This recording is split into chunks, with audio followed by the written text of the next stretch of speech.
அன்பான மாணவ செல்வங்களுக்கு வணக்கம். இன்றைய நீதிக்கதை மன்னனின் ஆணவம்.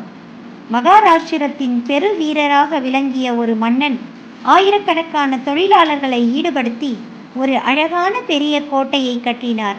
இருந்தாலும் அவர் சிறிது கர்வம் மிகுந்தவர். அத்தனை தொழிலாளர்களுக்கும் உணவு அளித்தார். அவர்கள் யாவருக்கும் தான் இலவசமாக உணவு அளிப்பதாக கர்வம் கொண்டிருந்தார். மன்னனின் குருநாதர் இந்த கெட்ட எண்ணத்தை கவனித்துவிட்டு மன்னனுக்கு பாடம் கற்பிக்க வேண்டும் என்று எண்ணினார். ஒரு நாள் குரு மன்னனின் அரண்மனைக்கு வந்தபொழுது வழக்கம் போல் அவனை வானலாக புகழ்ந்தார். மகாராஜ், எல்லா பணிகளும் தங்கள் கருணையால் தான் நடக்கிறது என்று கூறினார்.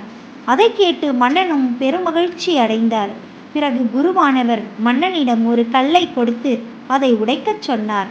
எதற்காக குரு தன்னை கல்லை உடைக்க சொல்கிறார் என்று சந்தேகம் எழுந்தாலும் மன்னனும் ஆர்வமாக அந்த கல்லை உடைத்தார்.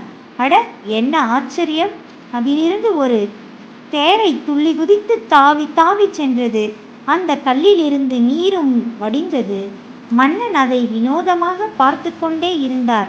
மன்னா, ஒன்று கேட்கிறேன், சொல்ல முடியுமா என்று குரு கேட்டார். சொல்லுங்க குருவே, காத்திருக்கிறேன் என்றான் மன்னன்.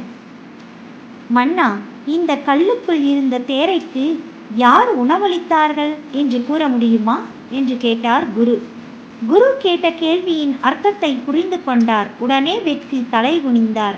மன்னர், குருவே, என்னை மன்னித்து விடுங்கள். எல்லாவற்றிற்கும் மேலாக இறைவன் என்ற ஒருவன் இருக்கிறான் என்பதை நான் அறிவேன்.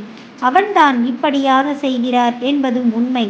அவன் தூண்டிவிட்டதனால்தான் நான் யாவருக்கும் உணவு அளித்தேன். இறைவன் இல்லாது ஒரு செயலும் நிகழாது. என்னை மன்னித்து விடுங்கள். என் கர்வம் அகன்றது என்று கூறி தான் எல்லாவற்றிற்கும் ஒரு கருவிதான் என்பதை உணர்ந்து கொண்டான். நாம் செய்யும் ஒவ்வொரு செயலும் இறைவனால் செய்யப்படுகிறது.